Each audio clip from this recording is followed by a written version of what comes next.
right, our next speaker is Frank Salazar, and this is a speech that he's practicing to give at another place, and I think right here in the same building. Yes. The title of his speech is Captain Courage. It's 5 to 7 minutes. Please join me. Welcome, Frank.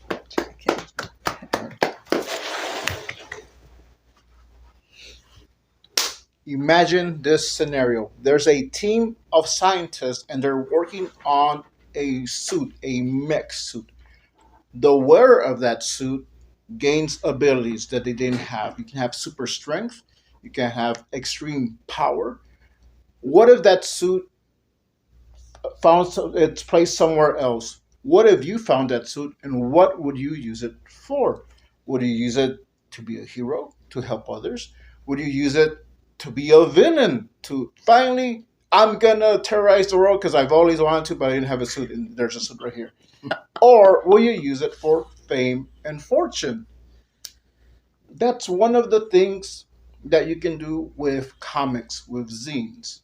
You can create fantastic stories, fantastic scenarios.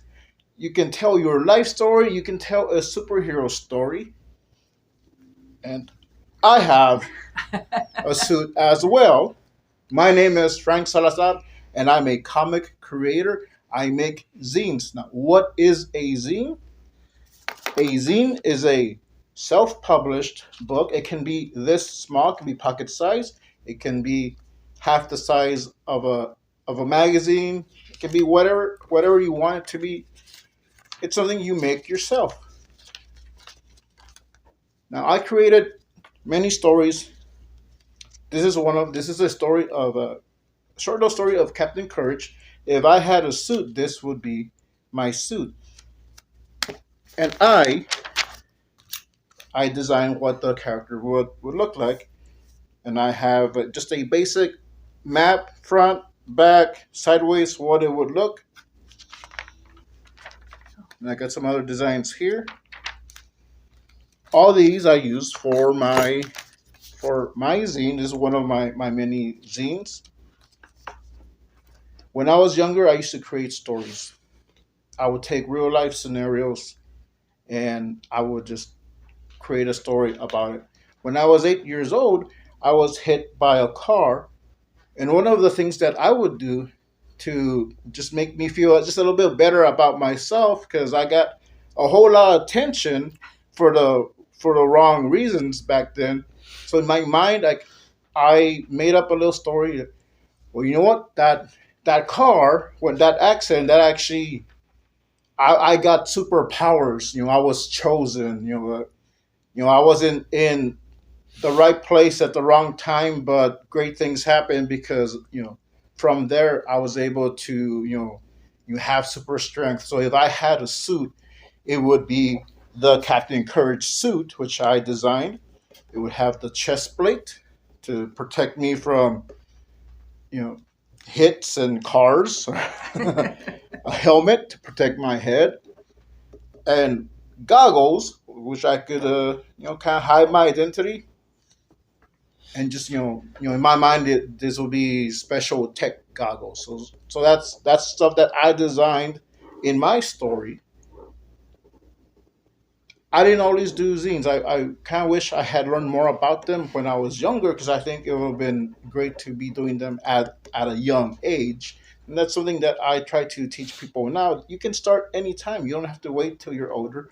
You don't have to wait till you work with Marvel or DC. You can make your own comics. You can make your own stories at home. Let's see. Okay. I changed it a bit. So I loved drawing, and it wasn't until I was a little older. Hey, I can make my own comic. There's many people that I start seeing, like they would talk about how they just started when they were young, or they made a comic. There's a local comic creator called uh, I think his name is Ricardo Dominguez. He created his comic here in this city called El Gato Negro. So it's a comic about a superhero, or it was the son of a wrestler, and he took his dad's name, El Gato Negro, and turned it into a superhero to help others. And it's based right here in Far, Texas.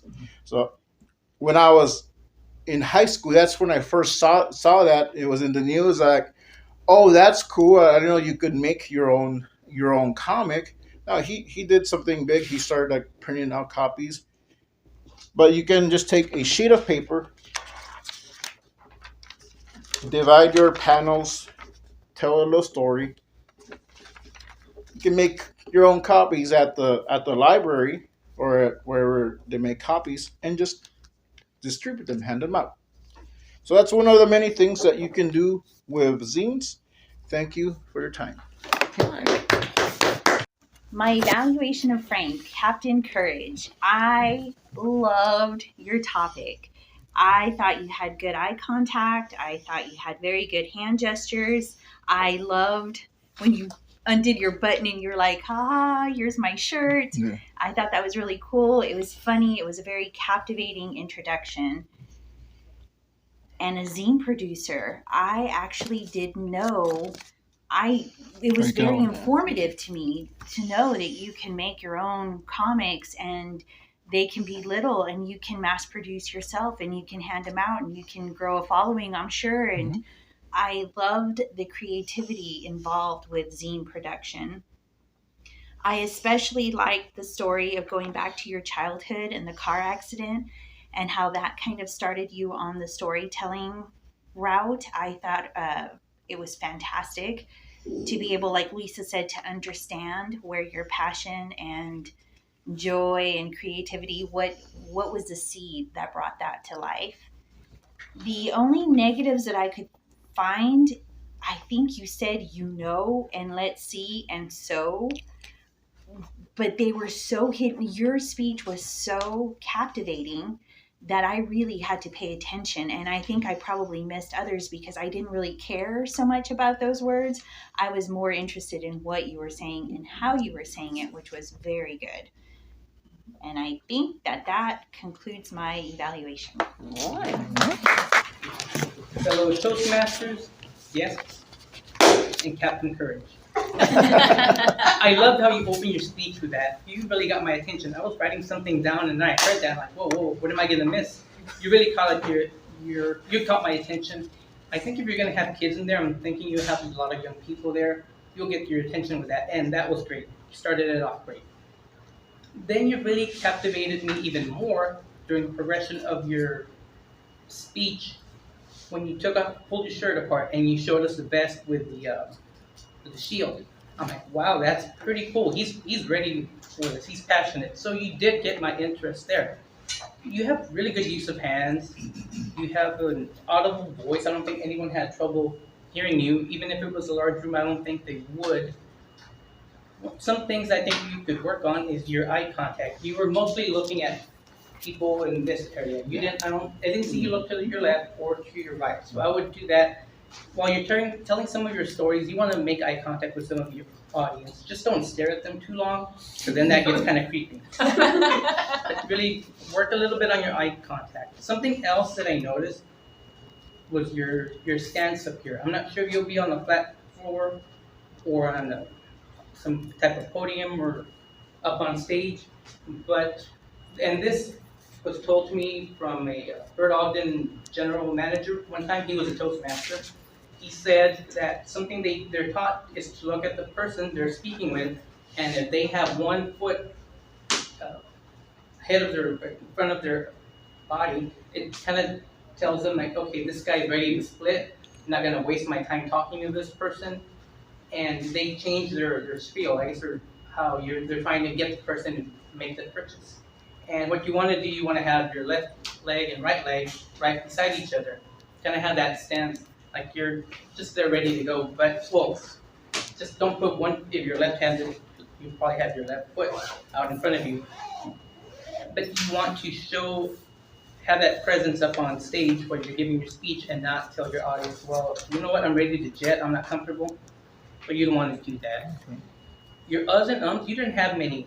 And I'm thinking because this is something you're really passionate about. I could tell you're very passionate about And when we speak about things that we're comfortable and we're passionate about, you just want to go on and on and on. Also, you want to slow down sometimes. There's a few parts where your sentences kind of ran very close together. You got really excited about it. So you want to slow down in some parts so your audience can listen to everything you're talking about. The purpose of this speech you're going to give on Saturday, I would say it's to encourage, motivate people who have ideas and tell them, hey, just get started.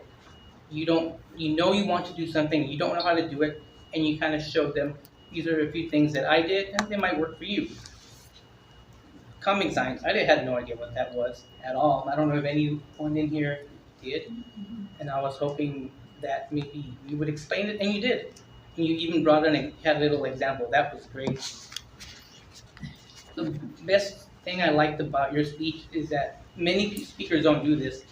At the end, you don't give them an assignment, you don't challenge them, or you don't tell them, hey, this is what you do if you want to pursue this. And you did. You told us you joined a comic group, you looked up YouTube channels, and people who may want to do this or anything they want to do. You told them, you know what, just go out there and create something today. So you gave them an assignment to just get started. That's what you have to do. And I really love your speech, Captain Courage. Thank you.